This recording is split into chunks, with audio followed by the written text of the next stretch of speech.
দর্শক আসসালামু আলাইকুম। আজকে হলো 15ই জানুয়ারি 2025। আমরা গতকাল ফিরেছি আলহামদুলিল্লাহ। কানাডার জীবন আবার শুরু হলো, আর মাঝে বড় রকম একটা গ্যাপ গেছে এই ইমিগ্রেশনের আপডেট ইত্যাদি দেওয়া নিয়ে। এখন থেকে আমরা আবার ইনশাল্লাহ আরসিআইসি মৌলিক রাষ্ট্রভাই এবং আমরা দুজনেই এখন থেকে আবার নিয়মিত হব সফট স্কিলসের বিষয় নিয়ে এবং একই সাথে ইমিগ্রেশন আপডেট নিয়ে। আজকে একটা আপডেটই নিয়ে আপনাদের সাথে একটুখানি কথা বলবো।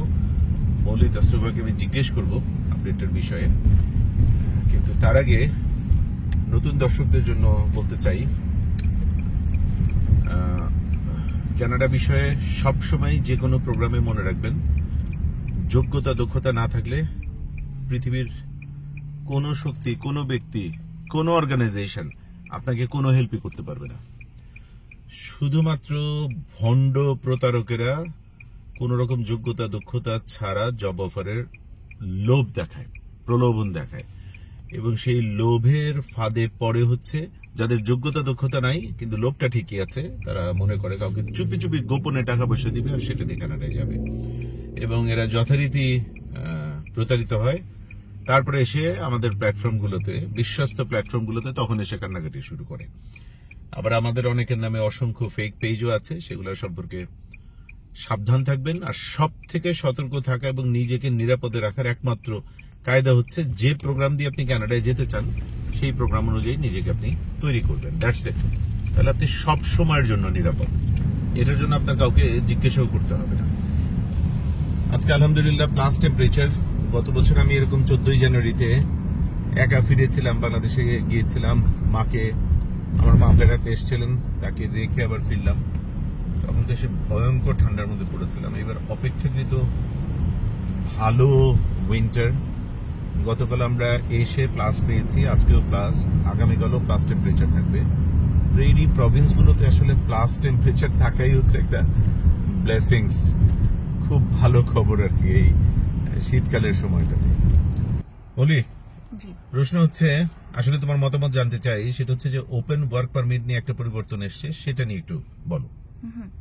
ওপেন ওয়ার্ক পারমিট তো মূলত স্টুডেন্টদের, যারা ইন্টারন্যাশনাল স্টুডেন্ট তাদের স্পাউসরা এবং যারা ফরেন ওয়ার্কার্স এখানে ওয়ার্ক পারমিটে আসে তাদের স্পাউসদের জন্য ওপেন ওয়ার্ক পারমিটের সিস্টেম আছে কানাডাতে, আগে থেকেই ছিল। এইবার যেই পরিবর্তনটা এসছে, যেটা ইমপ্লিমেন্টেড হবে 21শে জানুয়ারি থেকে, সেটা হচ্ছে যে ইন্টারন্যাশনাল স্টুডেন্টদের স্পাউসরা যদি ওপেন ওয়ার্ক পারমিটের জন্য অ্যাপ্লিকেশন করতে চায়, তাহলে ইন্টারন্যাশনাল স্টুডেন্টকে আইদার একটা পিএইচডি প্রোগ্রামে এনরোল থাকতে হবে, অথবা 16 মান্থ লং, 16 মাসের একটা মাস্টার্স প্রোগ্রামে স্টুডেন্ট হতে হবে, অথবা কিছু স্পেসিফিক প্রোগ্রামে প্রফেশনাল কোর্স, যেমন ডেন্টিস্ট্রির উপরে, অথবা নার্সিং, অথবা মেডিকেল, এই জাতীয় কিছু স্পেসিফিক কোর্সের একটা লিস্ট আছে। এই লিস্টের আন্ডারে যেই সাবজেক্টগুলো আছে সেগুলোতে যদি পড়াশোনা করে, তাহলে শুধুমাত্র তাদের স্পাউসরাই এখন ওপেন ওয়ার্ক পারমিটের আবেদন করতে পারবে, ইন্টারন্যাশনাল স্টুডেন্টদের বেলায়। রাইট।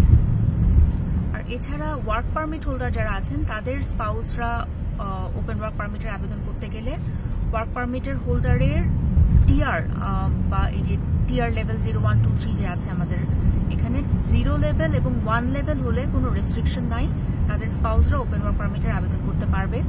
2 আর 3 যদি টিআরএ হয়, তাহলে সেই ক্ষেত্রে কিছু স্পেসিফিক ফিল্ড অফ ওয়ার্ক আছে, এই ফিল্ডগুলোরও লিস্ট অ্যাভেলেবল হয়ে যাবে, স্পেসিফিক্যালি অ্যাভেলেবল হবে 21শে জানুয়ারিতে। সো এইসব ফিল্ডে যারা কাজ করছেন তাদের স্পাউসরা ওপেন ওয়ার্ক পারমিটের জন্য আবেদন করতে পারবেন, এই হচ্ছে শর্ত। আর একটা জিনিস যেটা আপডেট দেখলাম, সেটা হচ্ছে যে এই ওয়ার্ক পারমিট হোল্ডারদের ওয়ার্ক স্টেটাসটা, এই যে ওয়ার্ক পারমিটের স্টেটাসটা ভ্যালিড থাকতে হবে 16 মাস সামনে পর্যন্ত, যখন তার স্পাউস ওপেন ওয়ার্ক পারমিটের আবেদন করতে চাইছে। সো এই আপাতত আপডেট আইআরসিসির কাছ থেকে। Thank you Molly, most welcome.